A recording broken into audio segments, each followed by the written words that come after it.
बेटा आज मैं आपको त्वरण मतलब एक्सेलरेशन के बारे में बताऊंगी। अब त्वरण को हम एक्सेलरेशन कहते हैं, तो इसे हम ए से डिनोट करते हैं, ए से प्रदर्शित करते हैं। होता क्या है ये त्वरण बेटा? किसी गतिशील वस्तु के वेग में परिवर्तन की दर को त्वरण कहते हैं। कोई वस्तु चल रही है मतलब गतिशील अवस्था में है, तो उसके वेग में, उसकी चाल में जब वो चलती है, वेग आपको बताया था बेटा विस्थापन बटे में समय, उसमें जो परिवर्तन होता है उसे हम त्वरण कहते हैं। तो त्वरण हुआ वेग में परिवर्तन बटे में समय अंतराल कि क्या। अब इसको हम उदाहरण द्वारा समझाएंगे। किसी वस्तु का वेग मान लो t1 समय पर v1 है और t2 समय पर v2 है। मान लो जैसे वस्तु चली तो पहला जो समय था उस पर उसका वेग अलग था और जो दूसरा समय था बेटा उस पर उसका वेग दूसरा था। तो इन दोनों वेग में परिवर्तन करना है हमने और इन दोनों समय में परिवर्तन करना है। ठीक है बेटा।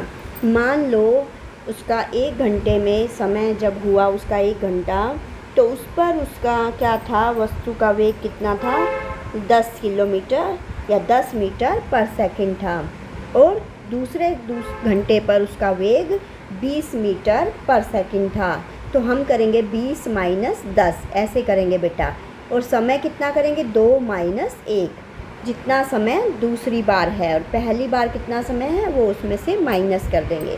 तो इसको हम बेटा जब माइनस करते हैं तो हम इसको डेल से भी डिनोट कर सकते हैं, del v by del t। क्योंकि ये सदिश राशि है इसलिए हम इस पर एरो लगा देते हैं, क्योंकि इसमें डायरेक्शन की ज़रूरत होती है। इसी तरह से त्वरण में भी क्या ज़रूरत होती है बेटा, परिमाण और दिशा दोनों की ज़रूरत होती है। अब इसका मात्रक देखो बेटा, वेग जो है आपका v जो है इसका मात्रक क्या है, मीटर पर सेकंड, और समय का क्या है, सेकंड। तो ये क्या होगा, मीटर पर सेकंड स्क्वायर। इस तरह से इसका मात्रक आया मीटर पर सेकंड स्क्वायर। क्लियर है बेटा। वेग में परिवर्तन बटे में समय अंतराल, 2 समय लेने हैं, 2 वेग लेने हैं, दोनों का डिफरेंस करना है और इसमें जब हम डिफरेंस करेंगे तो ये बन जाएगा आपका त्वरण। इसको डेल्टा से डिनोट कर सकते हैं हम, delta v by delta t।